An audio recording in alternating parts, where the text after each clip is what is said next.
एक बार की बात है, एक गांव था। उस गांव में एक महिला रहती थी, लेकिन गांव वाले उससे नफरत करते थे। गांव वाले उस महिला को चरित्रहीन समझते थे और उससे दूर ही रहते थे। एक बार भगवान गौतम बुद्ध उस गांव में आए और एक पेड़ के नीचे ध्यान करने लगे। कुछ समय बाद वह स्त्री बुद्ध के पास आई और कहने लगी, आप तो किसी राजकुमार जैसे दिखते हैं। आपने युवावस्था में भगवा धारण क्यों किया?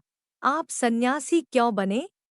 तब भगवान बुद्ध ने कहा, मैंने कुछ प्रश्नों के उत्तर ढूंढने के लिए संन्यास लिया है। बुद्ध ने कहा, हमारा शरीर जब तक जवान है, हम सुंदर और आकर्षक होते हैं, लेकिन यह समय के साथ वृद्ध, बीमार और अंत में मृत्यु को प्राप्त होगा। यह अटल सत्य है। मुझे वृद्धावस्था, बीमारी और मृत्यु का ज्ञान प्राप्त करना है, इसलिए मैं सन्यासी बना। बुद्ध की यह बात सुनकर वह स्त्री बुद्ध के विचारों से बहुत प्रभावित हुई और कहने लगी, महात्मा, आपकी बातों से मैं बहुत प्रभावित हूँ। मैं आपको अपने घर भोजन पर आमंत्रित करना चाहती हूँ।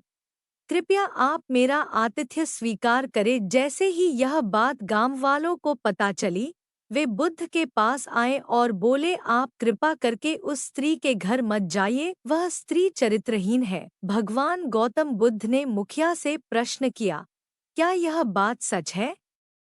मुखिया ने कहा, जी बिल्कुल, यह बात सच है। तब बुद्ध ने मुखिया का एक हाथ पकड़ा और कहा, ताली बजाओ। इस पर मुखिया ने कहा कि एक हाथ से ताली नहीं बज सकती, यह संभव नहीं है।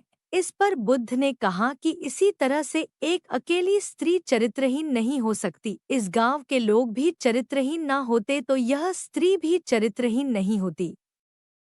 सभी लोग शर्म से नीचे देखने लगे। जब स्त्री को इस बात का पता चला तो उसने भगवान गौतम बुद्ध के पैर पकड़ लिए और क्षमा मांगी। भगवान बुद्ध ने उस स्त्री को धम्म ज्ञान दिया और उस गांव से प्रस्थान किया।